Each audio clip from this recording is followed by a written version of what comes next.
Okay, so good morning everyone. May you all please stand up because we will going to start our prayer and then we will start our new discussion for this morning. Okay, so please stand up and please close your eyes because we will going to start it by a prayer. So Lord, we thank you, God, for this wonderful day that you have given to us. Another day that we should be able to learn and gain new knowledge, O Lord God. So please bless us this day and give us your wisdom, O Lord God, so that we can learn many things. And at this moment, O Lord, that we will be discussing or we will be going to tackle another topic, O Lord God, or lesson. No, you maybe give us the knowledge that we should be able to understand it. So everything in it, oh Lord God, we honor you and we thank you. In Jesus' name, amen. Okay, so before you will going to sit your chairs, please pick up the pieces of paper that you see uh, around you. Okay, so thank you so much. You may be seated now. Okay, so before we will going to tackle or we will proceed to our next discussion for this morning, anyone can share what we have discussed about the last discussion or last meeting we had. Anyone? Yes, Mr. Longakit. What we have discussed last meeting? It's all about, okay, so paradigm shift. Okay, so paradigm shift, very good. Let's give him a round of applause. Okay, so anyone wants to share what is paradigm shift on your own understanding, what we have discussed last meeting? Yes, binibining maghanoy. Ano ang paradigm shift para sa iyo? Okay, so thank you so much. Let's give Binibini Maghanoy a round of applause too. Okay, thank you. Yes, that's good. Paradigm shift, when we say paradigm shift daw, according to Miss Maghanoy, ito daw ay yung pagkakaroon natin ng ibang strategiya sa pagtuturo. So that is paradigm shift. In the word shift, um, we are transmitting another strategies that we can use and we think that is relevant for our students. So that is good, very good. I hope everyone in here have been heard or understand our discussion last meeting. Okay. So now we will be going to tackle a new lesson and we will be focusing on the module 9. So in module 9, we will be discussing about the digital and cyber literacy. Okay, so when we hear digital, what is the first thing that we have, what is the first thing that comes from our mind? So anyone, when we say digital, yes, Miss Wahi, what is digital? Okay, thank you so much. So according to Ma'am Wahi, digital is the technology or devices that we are using every day in our lives. So an example of this is our cell phone that we are using every day and the devices that we have in our houses like the appliances that we are using. Okay, so that is digital. So how about the cyber literacy? What is cyber literacy? Okay, anyone? Yes, Miss um, yes, Miss Apostadero again. Cyber literacy. Okay, so when we say cyber literacy, thank you so much, Miss Apostadero. When we say cyber literacy, it is a risk or the understanding what will be the risk or we can get when we using digital or technologies. So that is cyber literacy. So later on, we will be going to tackle this one. We will be going to understand um, more about the digital and cyber literacy. So by now, allow me to read to you our learning outcomes or the objectives of our lessons for this day. So first is we will going to define digital, cyber literacy, and cyber security. Second one is elaborate on cyber citizenship. The third one is determine adequate and safety use of digital media. And the fourth one, identify common computer threats and the corresponding fixing solutions. Five and is elucidate cyberbullying and cybercrimes. And 6 is examine internet exploration, source citation, research and data gathering protocols, and website evaluation. The 7, cite how digital cyber literacy may be integrated with teaching, learning. 8, draw relevant life lessons and significant values from personal experiences on digital risks and consequences. The 9, analyze research abstract on digital cyber literacy and its implications to the teaching learning process. And the last one is the 10, produce and evaluate a digital tool that may be utilized in the classroom. Okay, so these are the learning outcomes that we will be going to discuss or achieve by this morning. Okay, so allow me to welcome you, Miss Catrice Sanchez, to give us our interactive presentation. So, Good day, student. I am teacher Catrice, and for this day, we were going to talk about the module 9. And the module 9 is the digital cyber literacy. Alright, at this morning, I will going to group you into three. This is the group 1, this is the group 2, this is the group 3. And you will going to write a one word if what comes in your mind when you hear the word cyber literacy. And I will give you 5 minutes to do that. And your 5 minutes starts now.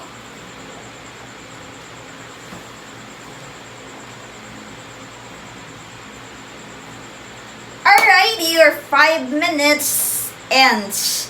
And now, may I call on the group 1 to represent their group work. Okay? When you hear the word cyber literacy, means, yes, for the group 1, they says that when they hear the word cyber literacy, it is the ability to use a computer or a technology. Okay, clap your hands for the group 1. Okay, for the group 2. Yes, when you hear the word cyber literacy, or in other words is a digital literacy. Yes, it talks about the skills or your ability to use a technology. Yes, very good. Okay, give a hand to the group 2. Okay, let's proceed to the group 3. Yes. And your answer is just the same to the other group, and all of you says that when we say the word cyber literacy, it is actually the ability to use a technology. And right, you may now go back to your proper seat, arrange your seat, and we're now going to talk about the concept exploration. And for that topic, we will call on Mr. Jerry Custiason to talk and explain about the concept exploration. thank you so much, Miss Catrice. So now we will be going to proceed on our discussion. So, anyone wants to read the first statement? Yes, Miss Alaan. Okay, so thank you so much. Let's give Miss Alaan a clap. Okay. So it says here, technology has been part of everyone's life. Ibig sabihin, no, lahat tayo ay naging parte yung technology ay naging parte na ng ating buhay sa pang-araw-araw. It can be at home, 'di ba? Sa home natin, yung mga devices na meron tayo sa mga bahay. It can be in school. So in our schools, 'di ba, we have a lot of technologies that we are using in the education. So an example of this is the projector, laptop, yes, the cell phones, of course, sa panghalap natin ng mga impormasyon or information, di ba? Accessing information, we are using our phones. And or anywhere with every phase of our undertaking. So, ang ibig sabihin lang nito, The technology is very relevant in each of our lives in these eras. Kasi we are in the 21st century, we are innovated by technologies. So it makes our lives easier and faster. And anyone wants to give an example of the technology, the importance of technology right now? Yes, Miss Wahi again. Okay, so thank you so much. That is a good example. So, Ma'am Y said that by using technology, no, nakaka-communicate tayo sa ating mga loved ones, even far from our countries, di ba? We can connect with them in just one click by using our devices. So that is good. But the thing that we are going to discuss right now is about the cyber criminals, cyberbullying, and cybersecurity. So why we are going to discuss it? Because so many people right now are misusing the technologies. Yes. In what way? They are putting viruses, they are hacking our accounts using phishing links that can gain money. So that are the bad people that are misusing or misunderstanding the technologies. They are taking advantage the technologies that we have right now in the bad ways. Okay, so we will be going to discuss that right now, and how we should be able to avoid that. Okay. So thank you so much. Now we will be going to proceed on the next. Okay. Okay, so for that. Okay. Digital literacies. Okay, so anyone wants to read the digital literacies? Okay, so yes, Mr. Lumbo. Thank you so much. Okay, so it says here, digital literacy daw is the set of competencies required for full participation in society that includes knowledge, skills, and behaviors involving the effective use of digital devices for purposes of communication, expression, collaboration, and advocacy. So what does it mean? The digital literacies uh, that is the skills of a person that using technology in a responsible way, or they are using technology to gain more knowledge, skills in communications, as what we have said right now. No, they are using they are responsible using the technology. So that is digital literacies. So how about the next one, the cyber citizenship? Okay. So, I mean, no. The, where is it? The cybersecurity. Okay. So, how about the cyber security? So the cybersecurity, it says here, is the practice of protecting system, networks, and programs from digital attacks. So as what I have said kanina, there are so many cyber criminals. So what does the cybersecurity helps us? It can avoid us from the risk that we can encounter by using the technologies. On what way? So cybersecurity, an example of this by uh, securing our accounts, like putting it more passwords, 'di ba? We have this kind of high tech right now, no, na-update na tayo. The face scanner, 'di ba, before kayo magpasok ng GCash nyo, no, they are requiring you to scan your face so that they can notice na sa inyo po talaga yung account na yun. And one thing is also the fingerprints, 'di ba? Mas high-tech na tayo ngayon because they can access our fingerprints na, no? If ikaw ba yung nag-sign in, so sa'yo talaga yung account na yun, we can use fingerprint on it. So that is cyber security. So they are more securing our privacy in technologies, di ba? So it can help us protecting our system networks and programs. Okay. So now, okay. So allow me to give you the tips on how we we can protect ourselves against cyber threats. Okay, so anyone wants to read the number one? Okay, yes. Miss Apostadero, thank you so much. So, as what it says here, number one, monitor behaviors on social networks. So what does it mean, monitor behaviors on social networks? So it means before you will going to post it public, no, yung mga post natin ng mga pictures, it can be informations, no, about us or our my day, what we call on the Facebook, no.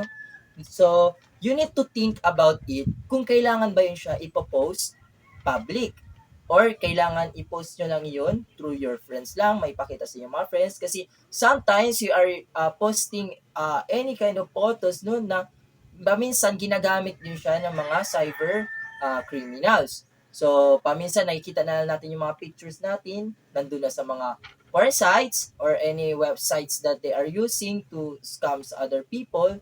So, no, so dapat before we will going to post any pictures that we have, we need to think about it kung kailangan ba siya i-public. So another thing is about the informations that we have. So an example of this is, for example, sa outing. Nung nagkaroon kayo ng outing with your friends and families, so you post it, so walang tao sa bahay nyo. So, and then you send it sa public. So ngayon, ang mga cyber criminals, nakita nila yun, so they take an advantage of it. So pumunta sila sa bahay nyo, and then kinuha yung mga, ninakaw yung mga gamit niyo. So that is an example of taking responsibility in posting it public. So before you will going to post it, think about it first or think multiple times before you will going to post it public. Okay, so did you get it, guys? Okay, so thank you so much. So next, number 2. Yes, Miss Magyanoy. Number 2. Okay, so thank you so much. It says here, keep devices safe. So on what way? Putting a password. Okay, so ibig sabihin lang nito, we need to keep our devices safe. So in every month kasi, 'di ba? Our devices is updating. So dapat when the update comes, no, dapat i-update natin yung mga software natin. Kasi nga, it can protect us from the viruses, from the cyber attacks, no, na through the technology, na na-clean yun siya. So, it can put us more security in our technology devices. So, another thing is the number 3, understand how best to use passwords. So, ibig sabihin lang nito, kapag naglalagay kayo ng password, no, same lang siya sa number 2, kapag naglalagay kayo ng passwords, dapat i-secure nyo ito na mahirap siyang ma-access ng iba. Did you get it? So, an example of this, naglagay kayo ng password, 111111 lang, repeat until 8 times. So, mabilis lamang yun siya ma-access ng iba. Kaya yung mga wifi nyo, kapag ganun yung password nyo, di ba mabilis maubos yung load nyo. So, okay. So, dapat you need to secure your password. Hindi lang siya basta-basta na birth date nyo lang or names nyo lang, no?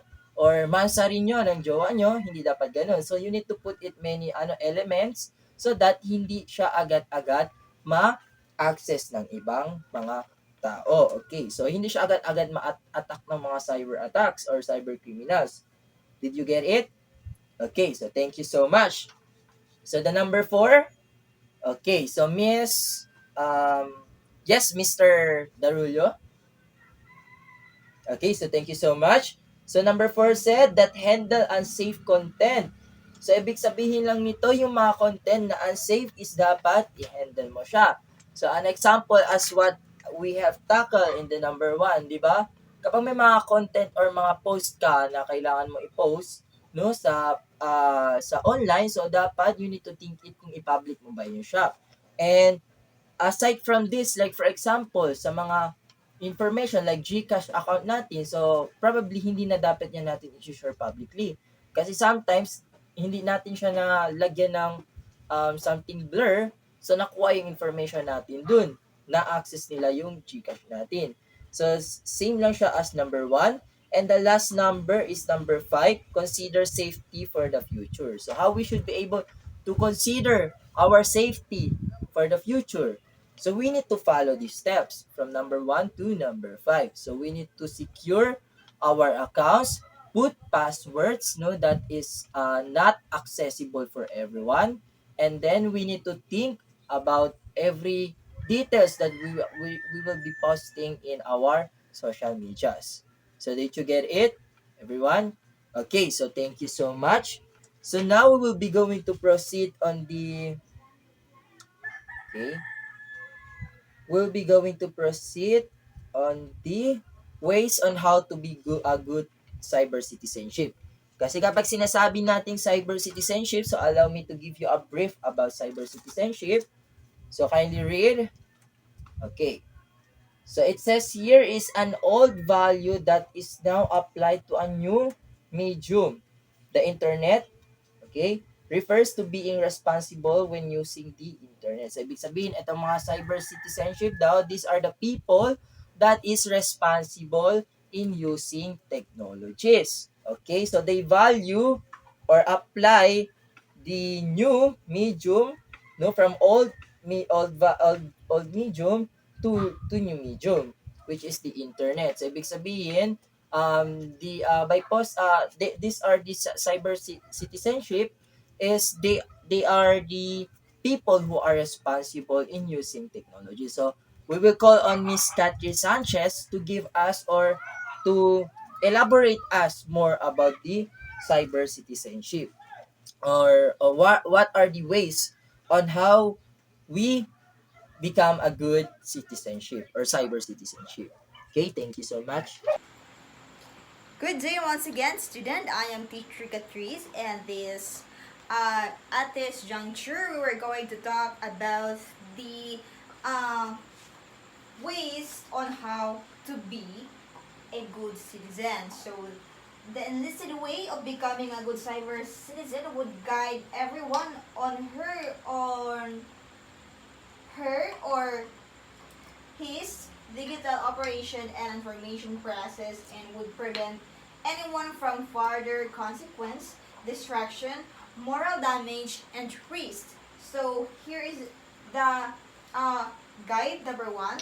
Be careful and critical for whatever you post online that would be visible to the public, even in even on a private page through tagging by a friend. So it says here that we need to be careful on the things that we post on social media, because we know that hindi lang tayo yung gumagamit ng social media. Also, the young ones. So we really need to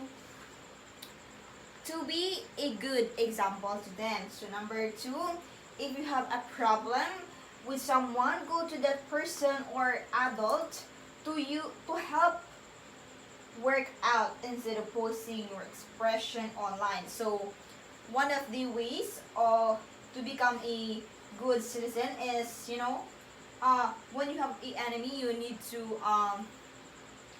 fix it and don't post it on social media. And number three, use internet to help you with your schoolwork, but give you credit to the source you use and critically analyze everything you search online. So you need to use the internet to with your schoolworks, but take note, you need to credit the sources to prevent a plagiarism. Later on, we will going to talk about the ways on how to prevent or avoid plagiarism.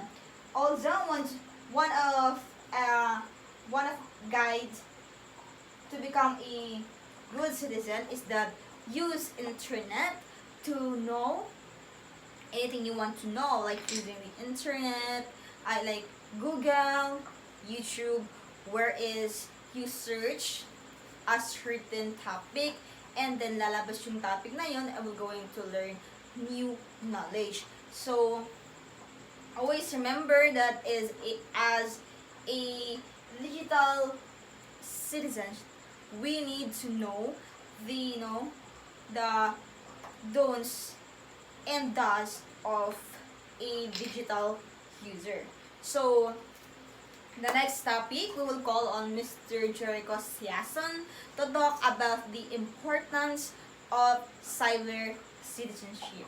Thank you so much, Miss Catrice, for giving us the information on how we should be able, or how, what are the ways to become a good cyber citizenship. So now we'll be going to tackle about um, a continuation of the discussion that Miss Catrice that have given to us. So that is the importance of cyber citizenship. So what are the importance why we have tackled or discussion about the cyber citizenship? What are the ways on how to become a good cyber citizenship? So ano nga ba yung importante yun kung bakit yun yung tinatakal natin? Okay, so yan yung uh, um, aalamin natin ngayon. So the first one is, okay, so I will just going to read it na lang, no? So the first one is, it keeps the internet free from hurtful statements. So ibig sabihin, so magiging good ang culture ng internet natin because all of these statements is will not be hurtful. Okay, so that is very self-explanatory. Same as number two, it creates a culture of more reliable information. So hindi siya information that we can be get that is not appropriate to what we are finding. So reliable na yung mga informations that we can get. So that is one of the importance of the cyber citizenship. So the third one is it gives provisions for people to be given credit for what they have created. So bakit? Bakit siya sinabi na it can give credit to the people? Because hindi na siya scams of reliable information. Like there are some informations, 'di ba, kapag kukunin natin siya needed pa nating bayaran or needed pa natin silang hindi reliable ang information. So in this way, no, we can give more credit to that people, no, na nagbigay ng mga reliable information sa atin. Okay. So the next one is the fourth one, more criminals or bullies can be caught when kids are honest and talk to adults. Okay, so that is self-explanatory. And the fifth one, the last one, it keeps information private. Okay, so by giving importance to the cyber citizenship, no, it can secure our privacy. So it can give more information. It keeps our information privately. Okay, so that's it. So now we'll be going to proceed to the um, proper netiquette by Miss Catherine. Hi again, student. At this juncture, we're going to talk about the proper netiquette. But before that, I want to ask you, students, when you hear the word netiquette, what comes in your mind? Yes, Mr. Christian. Yes, when you say netiquette, this is actually the regulation or rules. Very good. What else? Yes, Miss Rocha. It talks about the pag-uugali ng isang tao. So, lahat ng sinabi ninyo are all correct. Thank you so much. And, yes, your answer is correct. When you say the word netiquette, this is actually our rules, regulations that you need to follow. So, these are follow these simple rules to ensure that you make wise choices when sending message online. So, number one, make sure you have the correct address, proper spelling, correct link, and you are sending the information to the right person when doing it online. So here, the rules number one, make sure na correct ang address na pagsasendan mo. Again, and also the proper spelling. We need to pagbigyan o pagtuunang pansin ang tamang baybay or proper spelling. And the second one, correct link na iyong pagsasendan ng information. So this is the number one. Number two, Check information before sending or posting any message and avoid false statement and information on the web or just finding links, mail or chain letter to your family or friends. So you really need to check the information, no, before sending a message to anyone. It's either your friends, your family, your loved ones. And the third one, reread what you wrote to make sure it is what you want to say and the other person would internet other person would never interpret it the same way. So yeah, we need to, to reread what we write because baka kasi iba yung ang pagkakaintindi ng message na pinagsendan mo, so it will make a chaos. So magkakaroon ng away. So we really need to make sure to reread the message that you need to send. So number 4, keep your comments clean and don't confront other online or say anything that could be hurtful to them.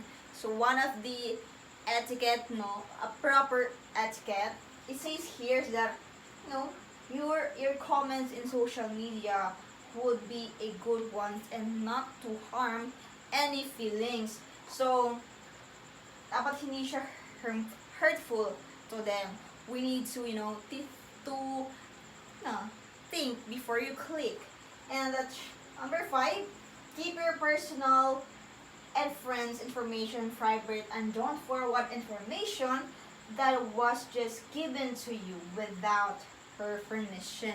So one of the proper etiquette also is that you don't have the rights to give your friends or your family personal information to the other person without the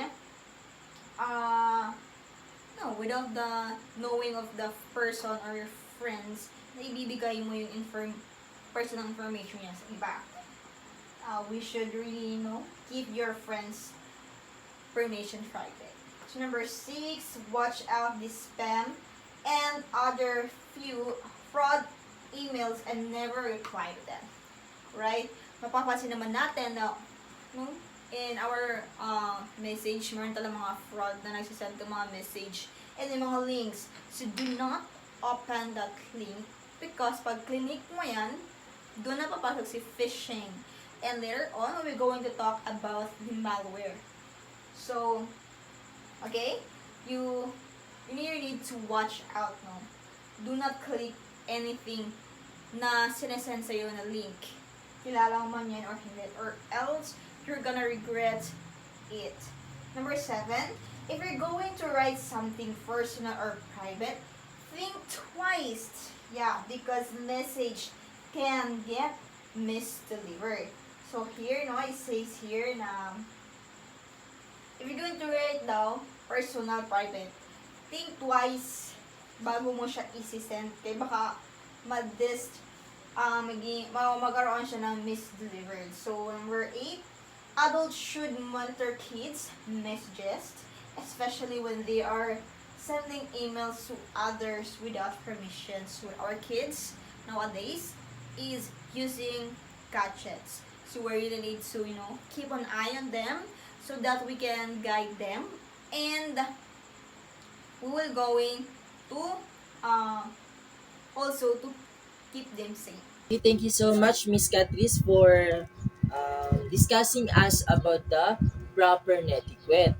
So at this moment, we are going to proceed now to the 10 commandments of teacher cyber citizenship. So when we say commandments, ito ay yung kailangan nating sundan as a teacher, as a future teacher, we need to consider this one because we as right now, we are integrated by the technology and we are all of us are using social medias, our platforms that are related to technology. So as a teacher, kailangan din natin these are the things that we need to consider before tayo gagawa ng mga things na hindi natin kaaya-ayang gawin as a teacher. So, pangit tingnan sa image natin as a teacher.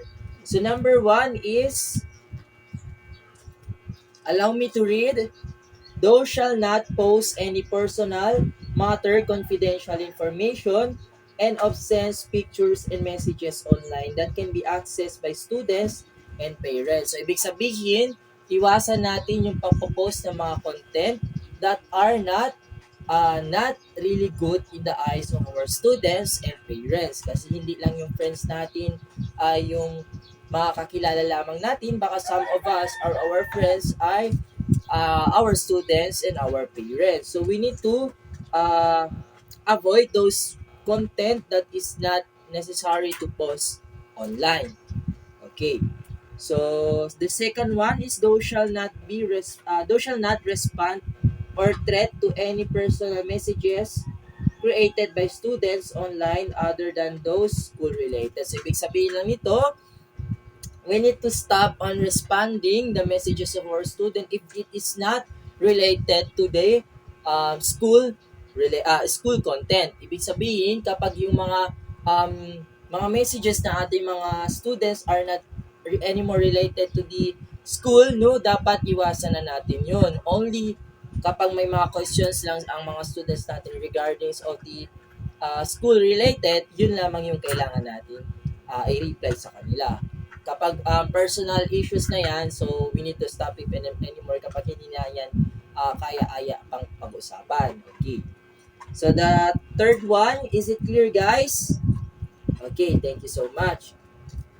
So for the third one, those shall not lend or let students access your cellphone. So it is very clear na dapat yung mga cellphones natin, hindi natin yan pinapahiram sa ating mga students. Kasi dapat yan ay yung mga may mga secrets tayo dyan na hindi na kailangan ibibigay natin or ibahagi sa ating mga students. So we need to avoid that one, no, napapahiram tayo ng mga cellphones natin or kahit laptop man yan, no, sa ating mga students. Okay. So, the fourth one is thou shall not give your email password to students. Okay, so aside from the cellphone, so dapat it is given na no, na hindi din dapat natin ibigay yung mga passwords and accounts natin. So, kasi nga kapag yan na-open ng ating mga students and then nakita yung mga somethings na hindi appropriate, tingnan, no, baka mawala ng respeto sa ating mga students. Okay, so we need to avoid that one. The fifth one is thou shall not use concepts and information from text and references without the author citation. So an example of this is yung lesson mo, kinuha mo sa sample ng isang tula na ginawa sa Facebook. Okay, so na-post yun. And then you like the tula and then kinuha mo siya. Sinet mo example sa mga students mo without the citation or the permission of the author. So that is very, very wrong. So no, before we will going to get any kind of content or lessons information online, so we need to first to ask for permission, of course, from the author or the person who have created that kind of content. Okay, so it is clear. Okay, thank you so much. So the sixth one is thou shall not post to any social media accounts for whatever purposes the pictures of students without their parents' consent. Okay, so ibig sabihin nito, kapag tayo ay nagte-take ng mga documentaries na hindi natin yan maiiwasan during the activities of our students, so dapat hindi natin yan agad-agad ipopost. Kasi some of that pictures, no, we don't tell, baka meron dyan stolen na mga students, no, tapos pagka-post natin, so tinawanan siya ng mga tao nakakita. So baka yun pa yung ikakahiya ng ating mga students. So we need to avoid that one, and before we will going to post it, no, dapat talaga is we will ask the permission of our students, and kapag minor age yan, no, we need to ask for the consent of the parents. Is that clear? Okay, thank you. So the 7, thou shall not express sentiments, disappointments, and disagreements against superiors, colleagues, students, and their parents using their social media accounts. Kapag tayo naman ay mayroong mga mga disappointments sa ating mga life, hindi talaga yan maiiwasan. Or any mga issues, nagkaroon kayo ng problema between your colleagues or students. So, you don't need anymore to post it in social media or any platform kasi makikita yan ng iba. So, kapag for example, meron kang discouragement sa life mo and then you post it online, or meron kayong event na tongga, ganyan, between your friends, and then you post it, so nakita ng student mo, ay sir, umiinom ka pala, ay naninigarilyo ka pala, ma'am, sir, ganun. So, it can lead the students na to discourage you, na magkakaroon sila ng walang respeto sa'yo. Kasi nga, yun, na-post mo siya online, na hindi na siya kailangan ipopost and then you post it so nakita ng mga students yun. So that is very wrong. We need to consider that one, no? Na dapat kapag may mga paghinakit tayo sa mga buhay, so i-keep na natin. We don't need to post it anymore in the social medias. Okay? So D8, one, para mabilis tayo. Thou shall not use data from internet sources in any documents like lesson plan, research, and requirements without the consent of the author. Okay, same lang from the fifth commandments, no? We need to avoid those things na kumukuha tayo ng mga information or content from the online. Like for example, lesson plan, kinuha natin, and then without the consent of the author or hindi natin nilagyan ng um, references sa baba. Walang recognition from saan kinuha yung content. So tapos nakita ng author, no, tayo malalagot dun. So we need to avoid that one. No, kapag tayo man ay kukuha or hiramin natin yung kanilang content to share it or to discuss it in our class, so we need to consider this na kailangan ilagay talaga yung citation. We need to put the references about kung kanina yung author, kanina yung content na kinuha. Okay, so is that clear? So from the 9, thou shall not give any personal data or others information to anyone unless for specific purposes and given the consent. Okay, so an example of this, yung some people na gustong kunin yung information ng students na to. So, ikaw as a teacher, you don't need to give it unless if that is the parents or family or kailangan nga i-check pa natin parents talaga ng student. Yun lang yung ibibigay natin ng information. Kasi baka binigyan lang natin yung information without knowing, baka ginamit yun sa masasama, no? Or kinidnap yung student. So, tayo pa yung magiging magkakaroon ng problema dun. So tayo yung masasangkot dun na kasalanan natin kaya nangyari yun. So we need to careful na dapat itong mga confidential na information from our students, no, we don't need to give it to anyone, basta-basta. So unless if that is the parents of the students, gusto nilang tingnan yung grades, kung pwede nga to make it formal, not na through online, no, mas maganda talaga ipapunta yung parents sa office and then doon ibibigay yung information or grades ba niyan ng mga students natin. Okay, so I hope that is clear. So the last one, okay, so thou shall not post any student data publicly online including academic ranking, school records, class outputs, and record of grades. So that is from De Leon, 2019. So dapat yung mga grades ng ating mga students, so na-mention ko na kanina, no, we don't need to post it anymore in the social medias. Especially the rankings ng mga students natin. Kasi baka some of the students na hindi nila nakuha yung top 1, so na-disappoint. And then top 2 lang sila, then we post it online. So imbes matutuwa yung student natin, so na-discourage pa, no?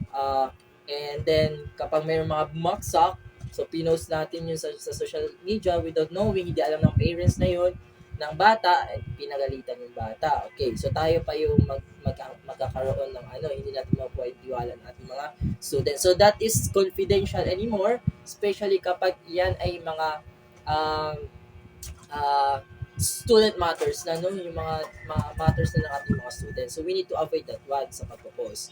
Okay, so I hope that is clear. So that is the 10 commandments, no? Kailangan natin yun sundin as a teacher, no?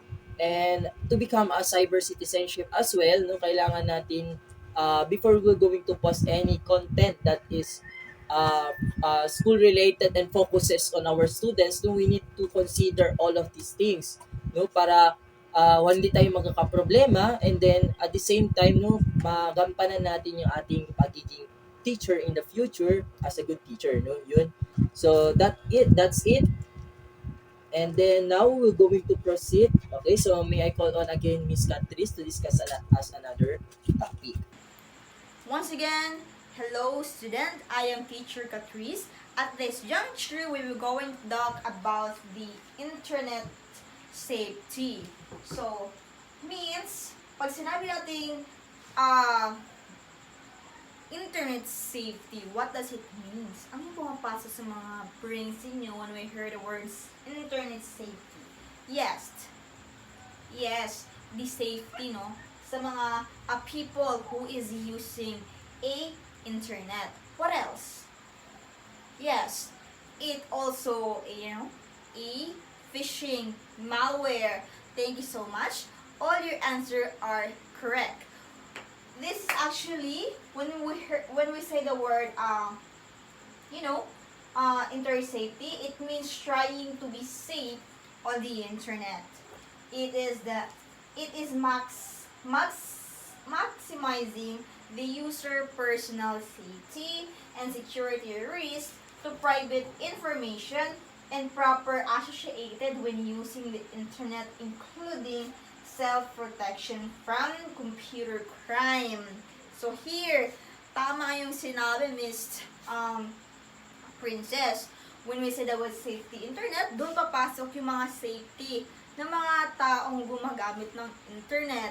Yes, dito papasok si phishing, si malware, and scams. So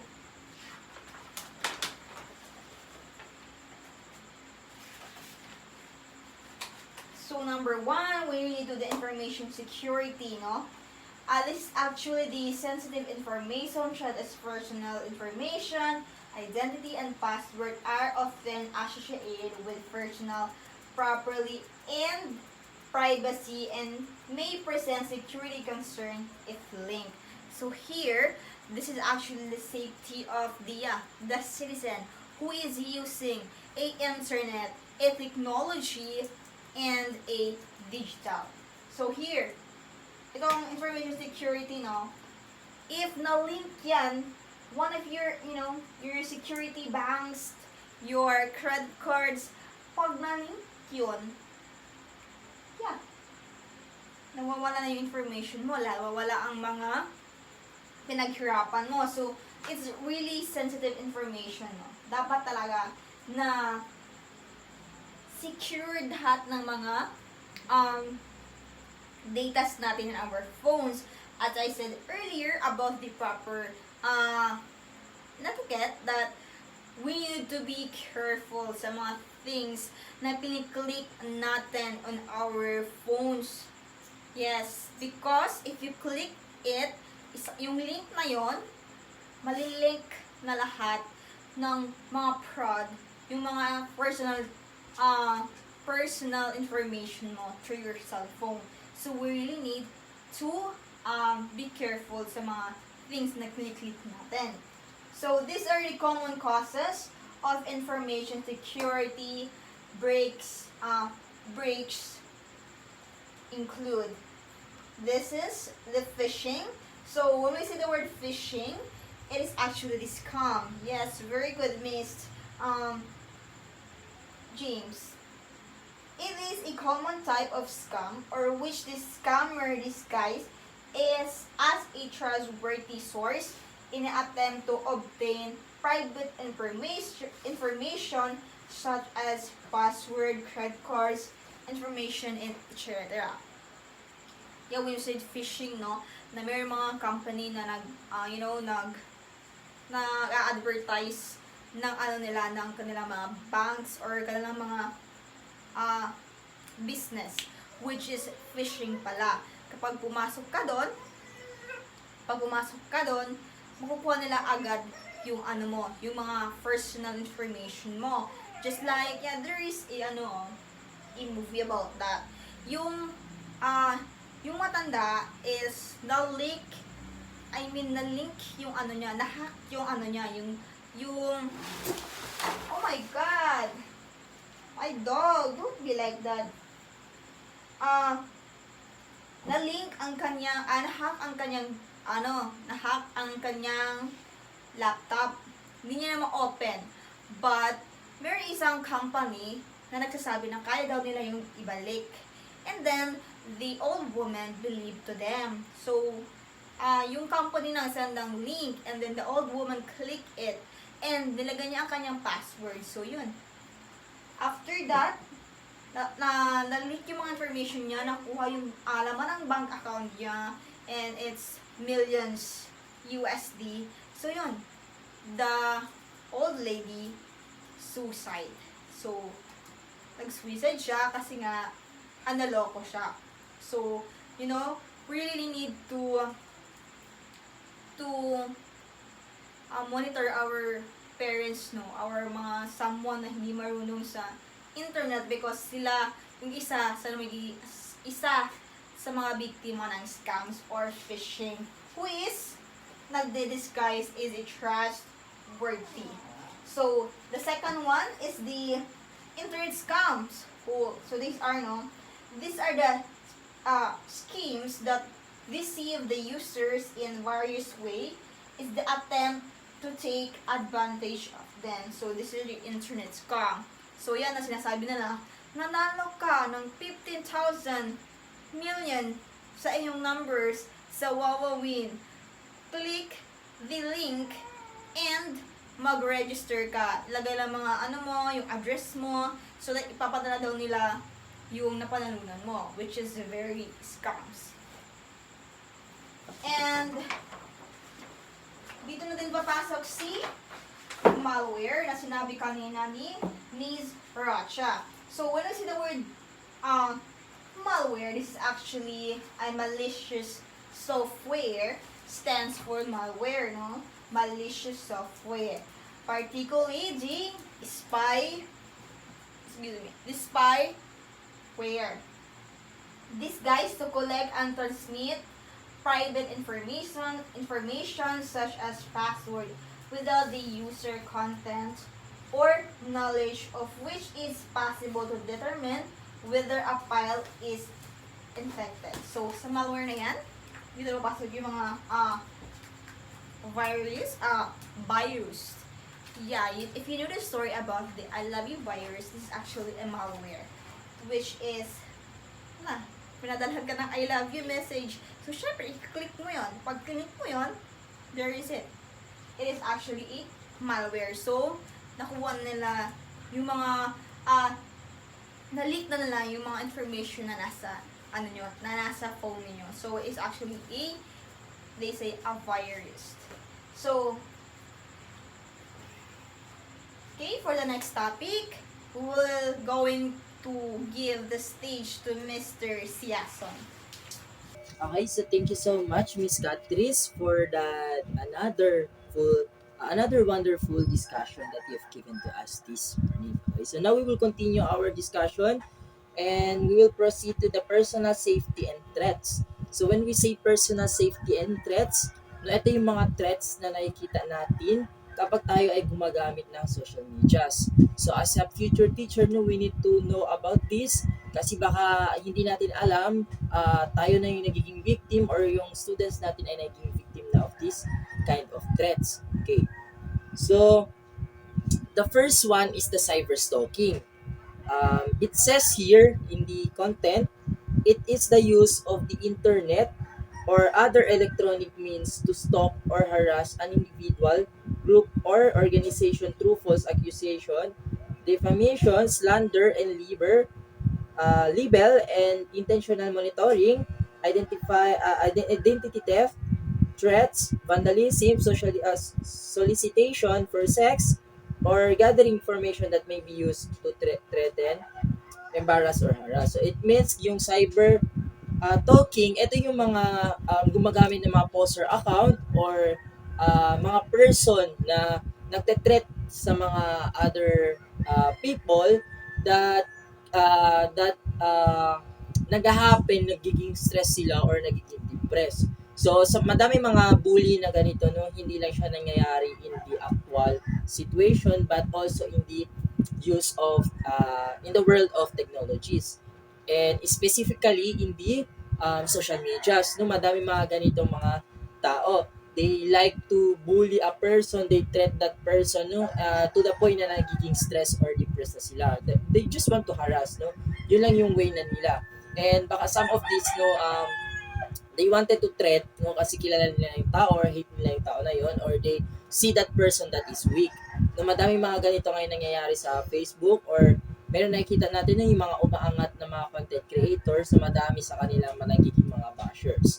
So that is cyber talking. So how about the cyberbullying? No, it says here, it is the use of electronic means such as instant messaging, social media, email, and other forms of online communication with the intent to abuse, intimidate, or overpower or an individual or group. So same as the cyber stalking, no, cyber bullying as well, no, broader lang siya, no, kasi kapag sinasabi natin bullying, no, it is a form of it is a person na hinaharas nila yung other person that is weak, no.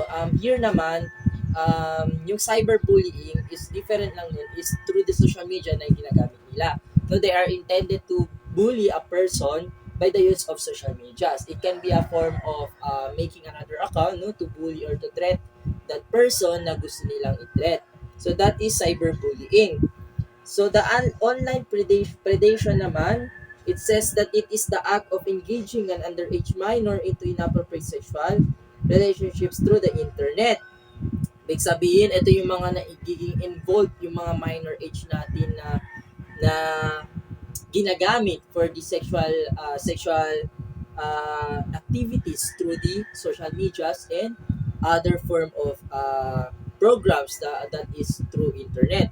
And aside from this, online predators may attempt to initiate and seduce minors into relationships through the use of chat rooms or internet forums. The behavior characteristics are categorized into the three groups. Manipulative, di ba? Ito yung mga tao na ginagamitan nila yung mga bata for the sexual activities, ginagamit nila so that magkakaroon sila ng pera. So that is these are the characteristic of a person that recognize. The first one is the manipulative, typically a child molester. So probably no that ngayon siguro I think meron pa man, but not na before, no, kasi ito talaga yung pinakauso na nangyayari is yung mga bata is binivideo nila yung mga parts ng mga bata, no, walang damit, and then pinapasayaw through the cameras, and then sinasend nila sa mga foreigners. And the number two is the coercive, or being a mixture of both. I mean, the opportunist, the typically a rapist, no, yung mga rapist, and then the number three is the coercive, being a mixture of both rapist and child molester. Okay, so I hope that is clear. So the fourth one is the obscene or offensive content. So that is very clear, no, na kapag sinasabi natin mga offensive content, it is various websites on the internet contain material that may deem offensive, distasteful, or explicit, which may often not be of the user's liking. Such websites may include the internet shock sites, hate speech or otherwise, and inflammatory content. Such content may manifest in many ways, such as pop-up ads and unsuspecting links. So, ito yung mga links na ginagamit nila noon. Nauso kasi ngayon yung phishing link, na nakikita natin siya through the link, no, kapag pipindutin mo yun siya. So, ma-hack nila or ma-access nila yung account mo, and lahat ng mga post mo is mapupost yun ng mga sexual activities as well, mga pornography na videos. So, dun yun. And then, the moment that you will going to click that link, so, ma-hack nila yung mga accounts nyo. So, all of your content is mapupunta sa mga pornography content. That's it. So, how about the sextortion? Sextortion, it is the use of webcams for flirting and cyber sex. Often, this involves a cyber criminal posing someone else, such as an attractive person, with initiating communication of a sexual nature with the victim. The video is recorded by the cyber criminal to demand money or other services, threaten to publicly release the video and send to family members and friends to the victim of if they do not comply. Okay, so ito naman yung sextortion, no, that is very very crucial na talaga siya, no, kapag ginagawa na ito ng isang tao kasi ginagamitan nila ng editing skills nila, no. Yung meron isang porn videos and then ini-edit nila yung mukha ng babae or it's either ng lalaki and then they will going to send it to that person na sasabihin na sa kanila yon, no, for threatening, of course. Kapag hindi sila magsisend ng money or any consequence na hinihingi nila, so they will going to post it or send it to their family. So that is the sextortion. So these are the threats, no? Uh, the threats that we should be avoiding, no, kapag tayo ay nasa loob ng isang social media. So we need to, of course, no, to be we need of course to be knowledgeable about this one because very soon, no, or in the future, no, magkakaroon tayo ng mga students, baka magiging victim sila ng one of these threats here. So we will know, no, or before that happen, no, we will be going to um, give them the information about it so that they will be also as well be avoided about these threats na pwede nilang kunin while using the social medias or any platforms that they are using. So I hope that is very clear to all of you. Okay, so thank you so much. So now we will proceed to another content by Miss Catrice. She will going to discuss us about the computer threats and fixing solution. Okay. Hello once again, student. I am teacher Catrice, and at this juncture, we're going to talk about the computer threats and fixing solution. So, when we said the word, this is actually the phishing solution. No? You need to install antivirus software to ensure that reputable antivirus software is installed to all your computers. So this is actually, we need to install antivirus software to protect our computer, our devices. And the second one is the employ a firewall to protect networks. So this is actually, as the computer viruses can spread by means other than email, it is important that unwanted traffic is blocked from entering the network using the firewall. So, to the help of the firewall, we're going to block all the unwanted yung mga advertisements. So, kung may nag-click ka man, hindi ka basta-basta mapupunta doon because the firewall is actually helping you to prevent the virus to your digital. So the second one is to ensure all users to be careful of suspicious email. So as I said earlier, that you really need to be careful to click the links that someone is emailing you. Syempre sa mga emails, meron talaga nag-send ng mga links. So you really need to be careful. Because if you click that, maaaring malilink nila yung computer mo or your gadget mo. So, kanina nasabi natin you need to, to install antivirus, and also to employ the firewalls to help you na kahit pa paano hindi agad hindi agad malink nila yung mga informations mo. So, ensure that all user to be careful and never open and attach or to click a link in an email that are not accepted.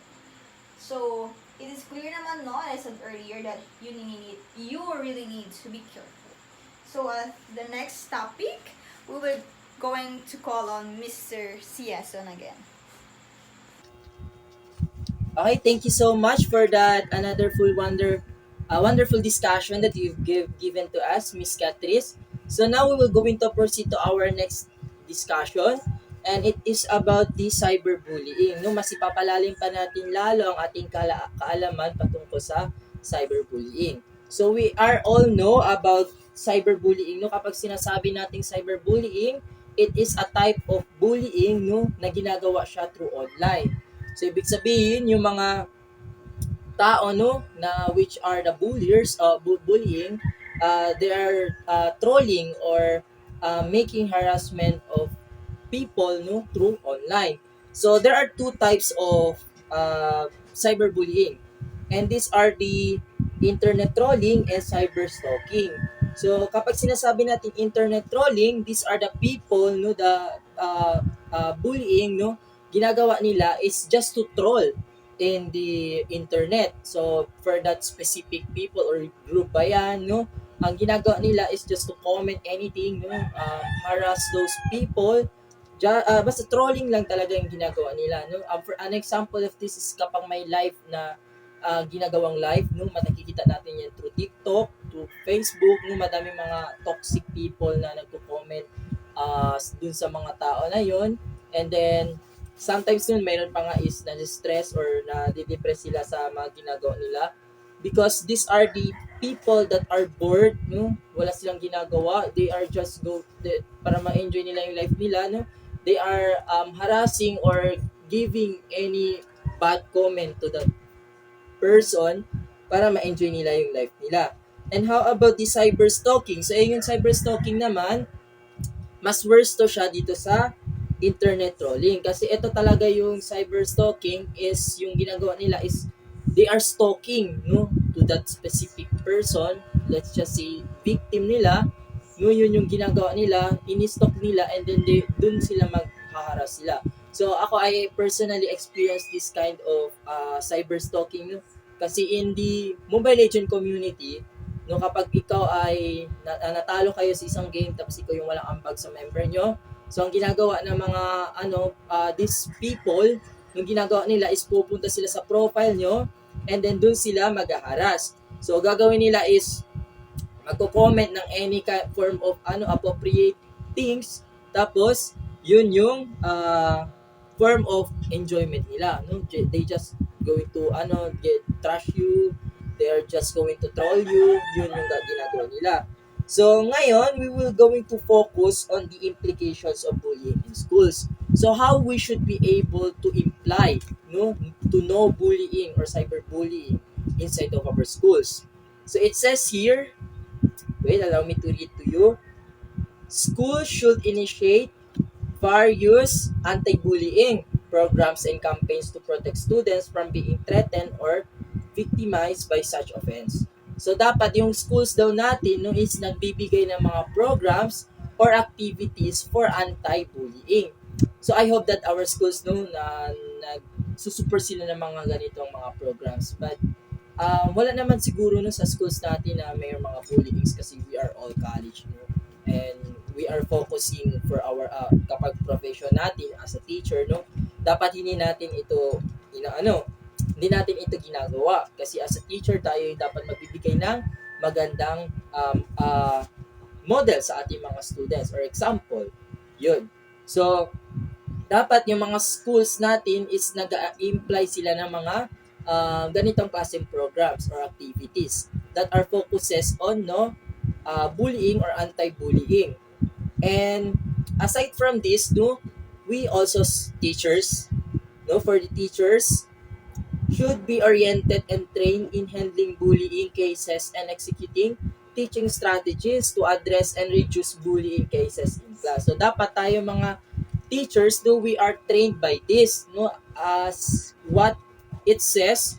Dapat yung mga teachers din, no, alam nila kung ano yung gagawin nila, kasi baka we don't know, yung mga students natin is victim sila din ng mga bullying. So we should be knowledgeable about these things and ano yung actions na kailangan natin gawin. And aside from this also, school should conduct student empowerment activities that can be engaged in by students, including the bullies, to divert their attention and energy into something worthwhile and engagements that they can be busy about. So dapat nagkakandak din yung mga schools natin ng mga activities na hindi maboboard yung mga students natin, so that they will not going to focus on their activity to bully co-students nila, no? So dapat meron tayong mga activities na that they can engage or collaborate with each other. So yun yung mga kailangan natin, no? Kaya kailangan talaga i-imply ito, no, and as a teacher, no, we need to become knowledgeable about these things because we don't know, no, in the future na nagrereklamo na lang sa atin yung mga students natin, or beyond pa to that issues, no, mayroon ng students natin na naging biktima, na depressed, or through the point na nag-suicide because of bullying. So to avoid that one, we need to focus on the things kung ano ba yung kailangan natin gawin as a teacher. As part natin, kasi tayo yung second parents of our students, so we need to take an action of this. And we need to stay focused about this content, no, these issues. So I hope that is clear to everyone. So let's proceed again to another lessons or discussion that will be given to us by Miss Kathleen Sanchez. So she will be going to discuss about the cybercrime. Okay, thank you. Hello once again, student. Mr. Shiazon talk about the cyberbullying. So, if you really listen to Mr. Shiazon uh, explaining or explanation earlier, once again, what is cyberbullying? Yes, means Mr. Max. Yes, cyberbullying is, when someone is bullying you on social media, tinatag ka nila, saying na, oh, kamuga mo siya, pinapost ka niya na you're ugly, or anything that is not good, no? Sabi kanina that pag may pinopost ka, as a proper etiquette, dapat if you post something, it is not harmful to anyone. So, when you say cyberbullying, yes, it about bullying gamit ang internet. Yes, very good. So, ngayon naman, we're going to talk about the cybercrime. Okay? Cybercrime also be referred to as computer crime practiced by those who have technology skills and use internet to achieve their bad motives. So, pag sinabi din cybercrime, cyber is talk about digital. It's talk about internet, gadgets na ginagamit ng mga tao. Using the internet also, no, ang cyber. Because we use internet like Facebooks, any kind of platform na pinopost yung isang tao na caption is mga bad, no, cyberbullying. So ito naman yung cybercrime, and ginagawa silang krimen using the internet. On the other hand, computer crime is divided by technophobia as a crime with the computer as the object of the crime. So dito, they don't use, when you say crime, no, yung iba, they use weapons, knife, guns to make crimes. But here, they use only the computers or the technology to make a computer as the object of the crime. So they just use computers to make crimes or crimes. So, the next topic, let's go back to Mr. Siason. Okay, so now we will continue our lessons. So now we will be proceeding on the exploring the internet, researching and evaluating the web. So it says here, the internet is a global communication network that allows computers to exchange and share information worldwide.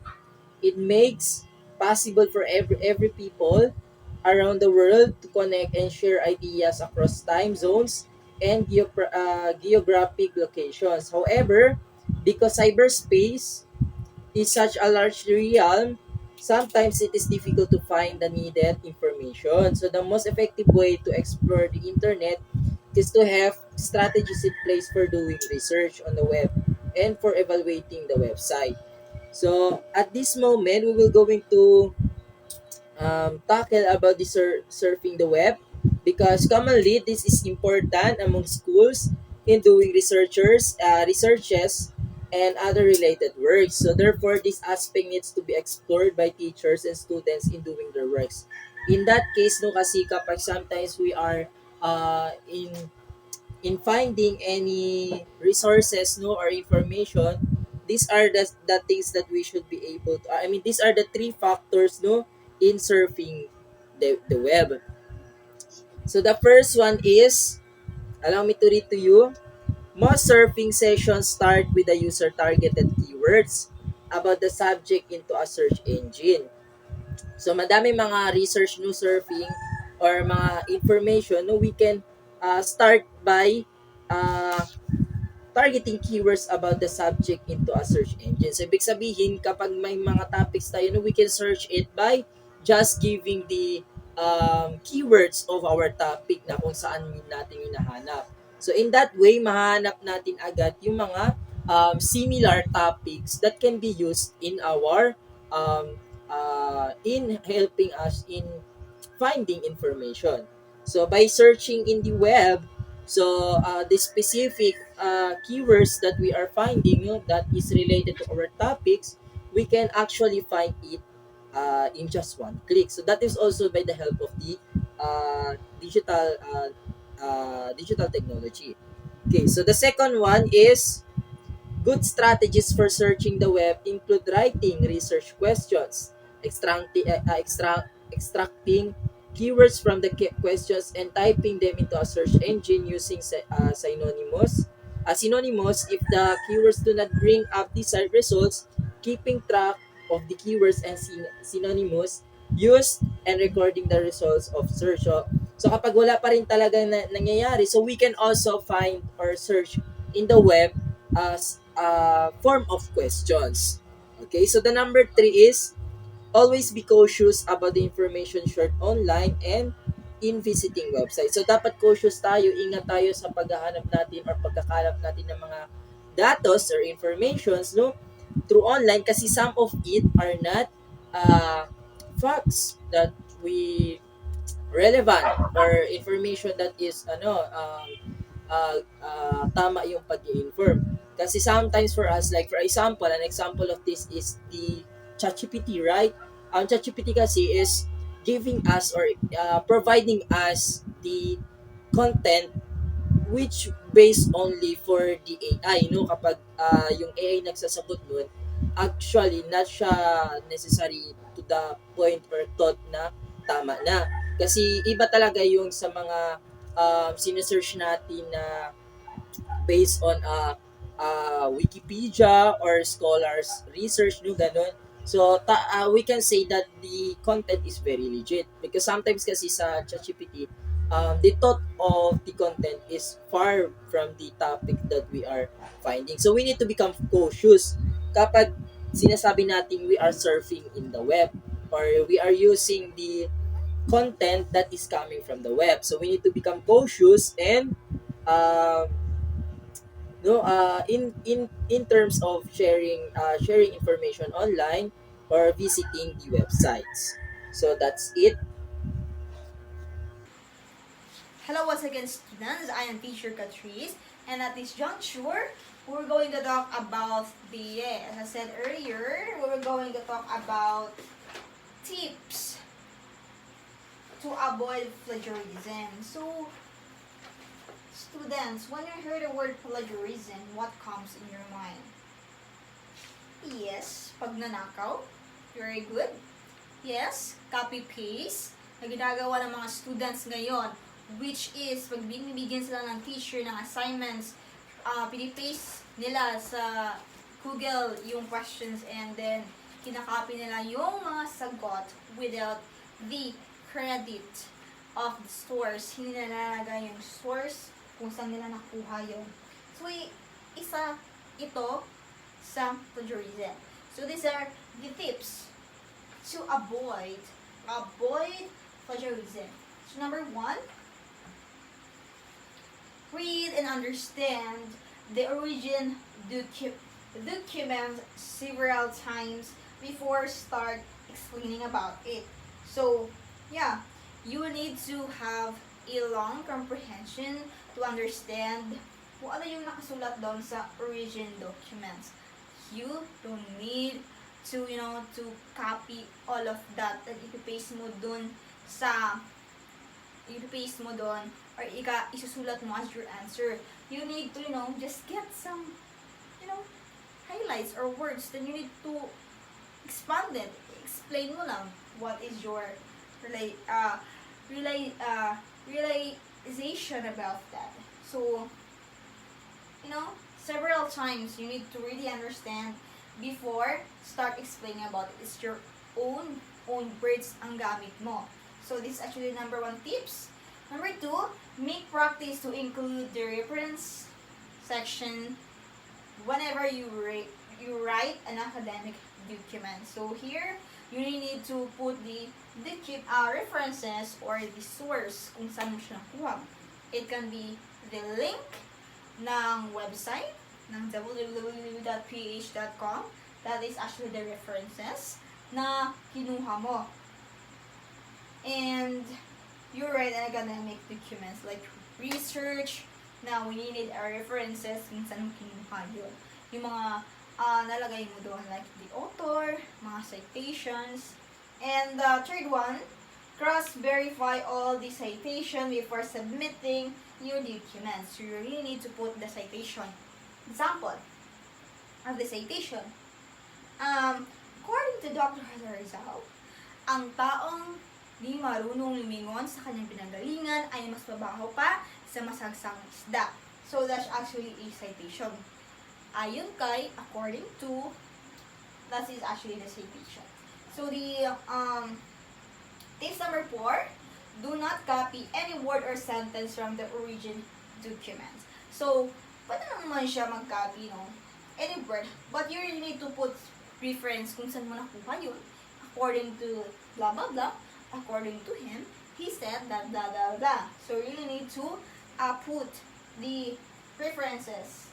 And number 5, give proper citation to all sources, include their tribal, all the source. So kapag gagawa tayo ng research, we all know that meron talagang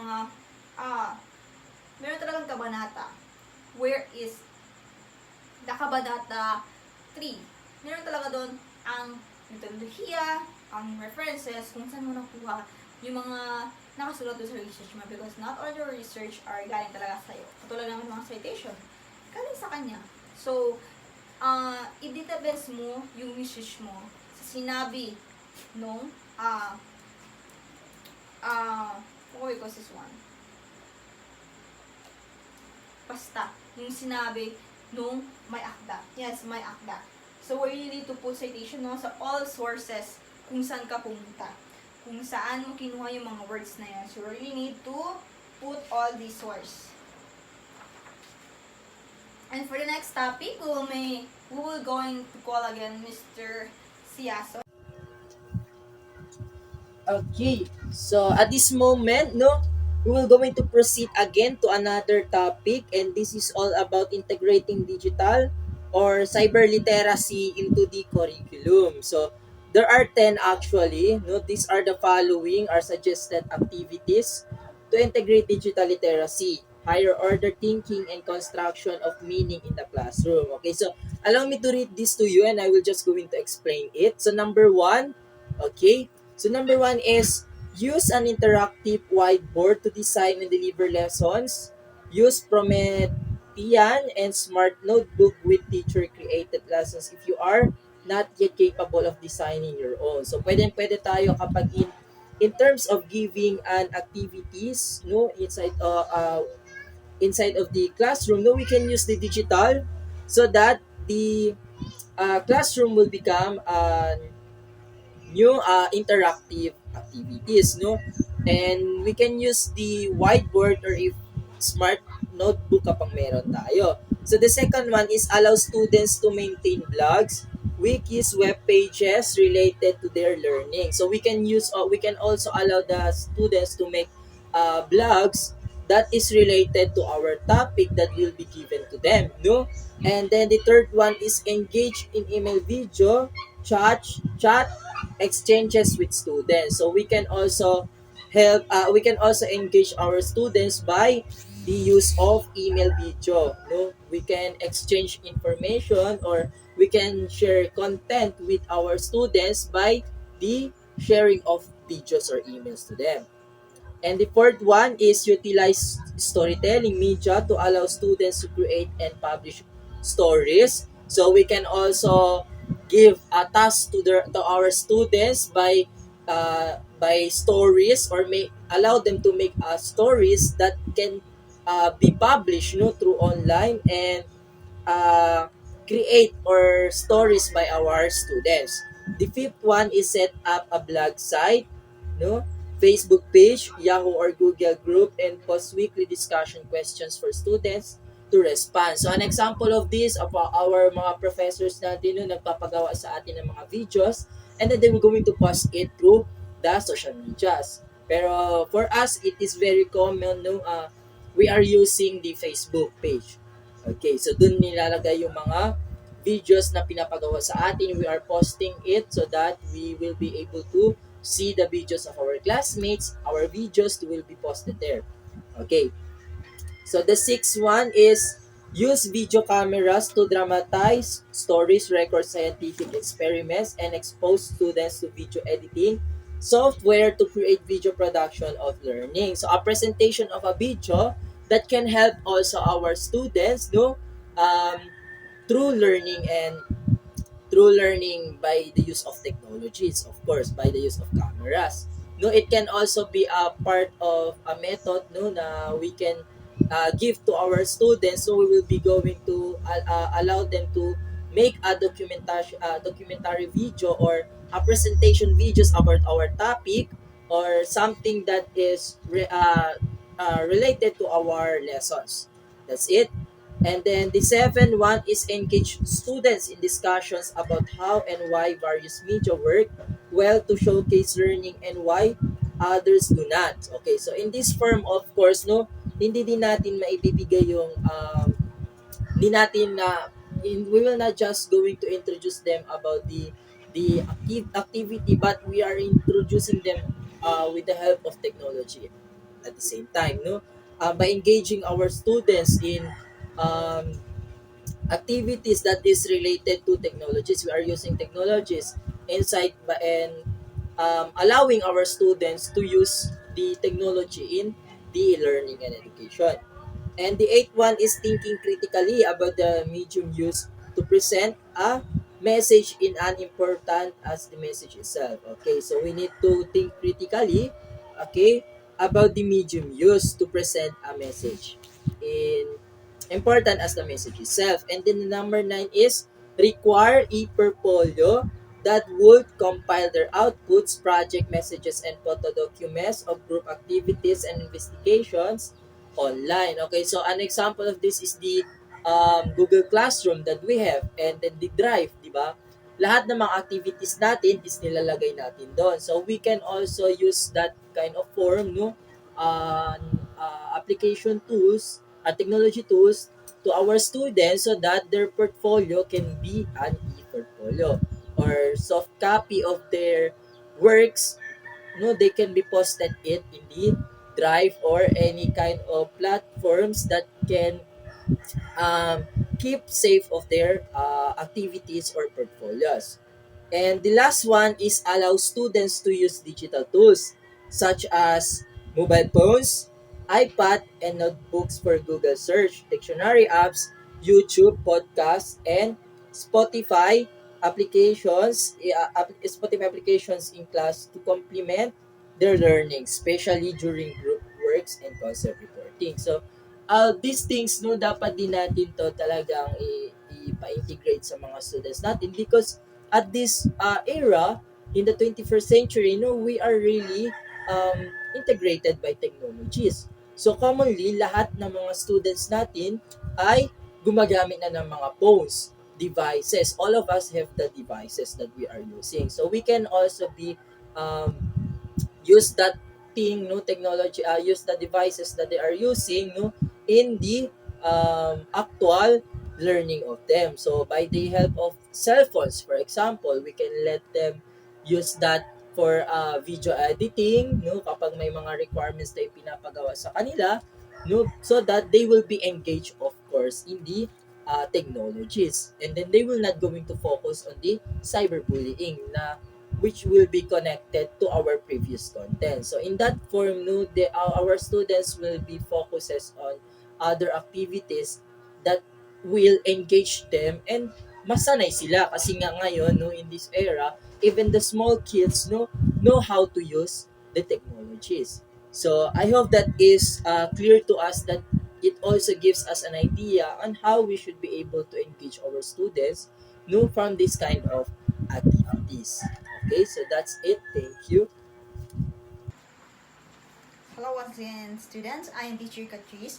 At this juncture, we're going to talk about the impacts of integrating digital literacy in the classroom, uh, teachers, family, and friends. So, uh, motivate students in their learning due to their enjoyment and ease to use technologies mediums. So, using the technology, the students are having their enjoyment, no, to ease technology mediums. So, by using the technology, nagkakaroon ng enjoyment ang mga students natin to learn and to listen. Pwede natin gamitin digital literacy, like panoorin natin sila ng video presentation, and then pagkatapos nun, they will going to do their reflection paper or ano yung natutunan nila sa video na kanilang pinanood o sa movie.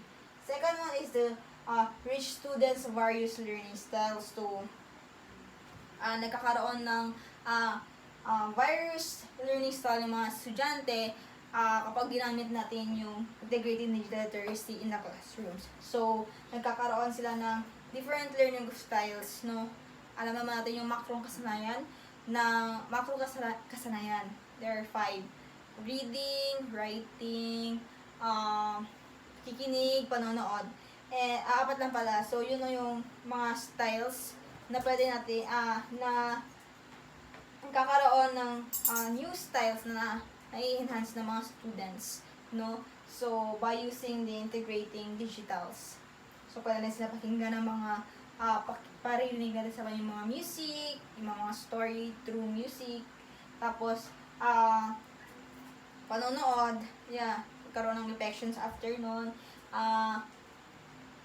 reading, and writing.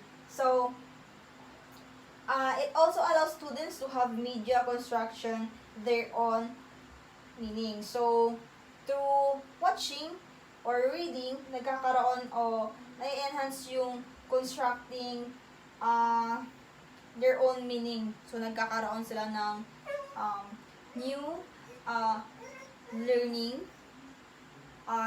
Nagkakaroon sila ng mga new mga vocabulary na hindi pa nila na-encounter, and then nagkakaroon sila ng own meaning. So nagkakaroon sila ng own interpretation sa binasa nila. So nagkakaroon na sila ng own meaning.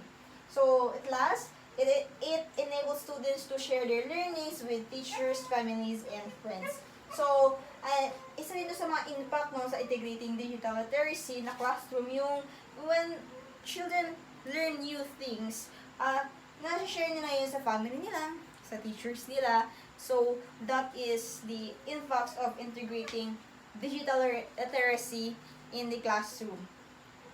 So, ngayon, hello again, student. If you are really listening in our discussion earlier, I want you to get one first sheet of paper and answer these questions. And I will give you 5 minutes to do it.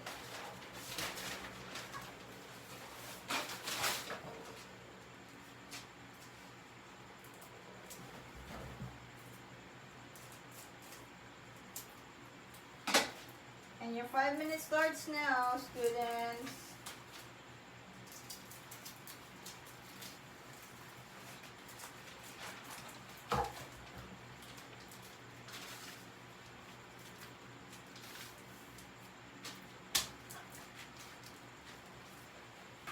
Just give the correct answer.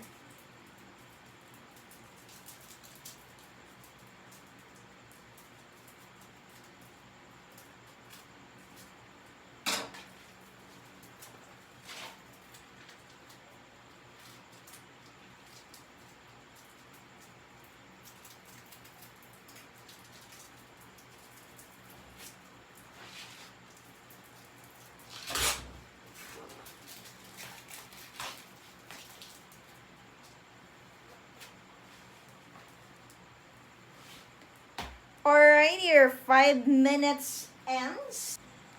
Okay, students, since tapos nyo na sagutin ang ating activity, before tayo mag-end this session, I will give you a assignment. And I want you to research about the ecoliteracy. And isulat ninyo kung ano yung definition ng ecoliteracy. And the next meeting, you will give it to me. You will going to submit it. So, that's for today, student. Once again, I am Teacher Catrice, and thank you for listening. So, bye! Hanggang sa susunod!